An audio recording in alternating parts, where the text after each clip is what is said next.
Olá, pessoal! Espero que estejam todos bem. Vamos dar início a mais um conteúdo de história. Contém atividade no vídeo também. Vamos lá? Primeiro, as capitanias hereditárias. O governo português repetiu, a partir de 1532, o que já havia feito nas Ilhas Atlânticas sob seu domínio: a distribuição de terras a pessoas que tivessem condições de investir na porção recebida. As terras doadas pelo rei foram chamadas de capitanias hereditárias. O Brasil foi dividido em 15 lotes e 14 capitanias hereditárias. A capitania de São Vicente estava dividida em 2 lotes. Elas foram entregues a 12 donatários, sendo que um deles recebeu 3. Aqui a prof colocou uma imagem para vocês entenderem quais eram as capitanias hereditárias, tá bom? Os donatários eram aqueles que recebiam as capitanias com direitos e deveres. Eles eram obrigados a representar o rei na defesa do território, no governo dos colonos e na aplicação da justiça, usando recursos próprios nessas tarefas. Em contrapartida, tinham o direito de explorar as terras recebidas e deixar os benefícios e os direitos de donatário a seus herdeiros. Eles também recebiam 10% das rendas arrecadadas na capitania e 1/20 dos lucros do comércio do pau-brasil. Outro direito dos donatários era doar porções de terra aos colonos que tivessem cabedal para cultivá-las. Cabedal significa o conjunto de bens que formam um patrimônio de uma pessoa. Pode envolver dinheiro, mercadorias, instrumento de trabalho, escravos, etc., que permitam a produção de algum bem ou mercadoria. A essas porções de terra doada dava-se o nome de sesmaria. O sesmeiro era obrigado a cultivá-la em um determinado período de tempo, podendo arrendá-las a outros colonos. Caso não cumprisse o acordado, estava sujeito a perder a sesmaria. Centralizar para povoar. As capitanias hereditárias não tiveram o sucesso esperado.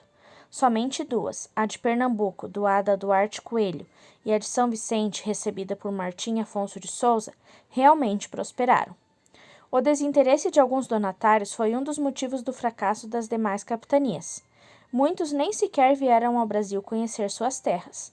Os indígenas foram outro problema, pois reagiram à presença portuguesa e atacaram os colonos nas povoações recém-construídas.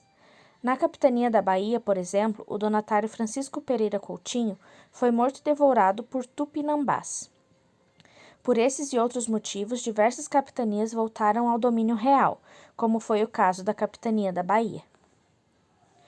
Para manter seu domínio sobre a colônia e promover uma colonização efetiva, o governo português criou, no ano de 1548, o Governo Geral. Com ele, Dom João III pretendia centralizar a administração, controlar os indígenas, estimular a produção colonial como complemento da economia metropolitana e impedir que navegadores e piratas estrangeiros se estabelecessem no Brasil. A capitania da Bahia, transformada em capitania real depois da morte do seu donatário, foi a escolhida para abrigar a sede do governo geral. Nela foi erguida a cidade de São Salvador, a primeira capital do Brasil. O primeiro governador-geral do Brasil foi Tomé de Souza, que ganhou a Bahia em 1549. Ele veio acompanhado de 3 importantes funcionários da administração real do Brasil: o capitão-mor, responsável pela defesa, o ouvidor-mor, encarregado da justiça, e o provedor-mor, responsável pelo controle das finanças. Havia também o alcaide-mor, cuja função seria administrar a futura capital do que se passou a chamar de Estado do Brasil. Com Tomé Souza vieram também alguns jesuítas, que se dedicaram à catequização dos povos indígenas do Brasil. Os principais foram José de Anchieta e Manuel de Nóbrega. Fazia parte da comitiva de Tomé de Souza um indivíduo chamado Garcia de Ávila, com o cargo de almoxarife, antepassado do personagem que, 200 anos depois, foi denunciado à Inquisição por crueldade contra os escravizados. Também foi na Bahia que a administração portuguesa criou o primeiro bispado do Brasil. Para administrá-lo foi nomeado o bispo Dom Pedro Fernandes Sardinha. Mas, como ele desistiu do cargo, em decorrência de desentendimentos e conflitos com outros portugueses, e principalmente com os jesuítas, entre eles Manuel de Nóbrega, decidiu regressar a Portugal. Essas ações do governo português para administrar o Brasil favoreceram o sucesso da colonização da nova terra. A Bahia, por exemplo, capitania que abrigou a sede do governo geral, tornou-se, ao lado da capitania de Pernambuco, a maior produtora de açúcar da colônia. Agora a atividade. Vamos ver o que temos para fazer. 1. Explique o que foram as capitanias hereditárias. Então, vocês vão explicar com as palavrinhas de vocês o que foram as capitanias hereditárias. 2. Quem eram os donatários? 3. O que foram as sesmarias?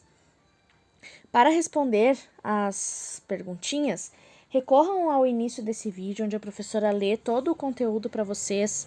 Vejam também as explicações da professora Carla no grupo. E se precisar, usem o livro didático. A professora coloca aqui no início as páginas para vocês encontrarem as respostas, tá? Prestem bastante atenção para responder. E se precisarem de mim, estou por aqui. Só me chamar. Fiquem em casa e bons estudos. Até mais!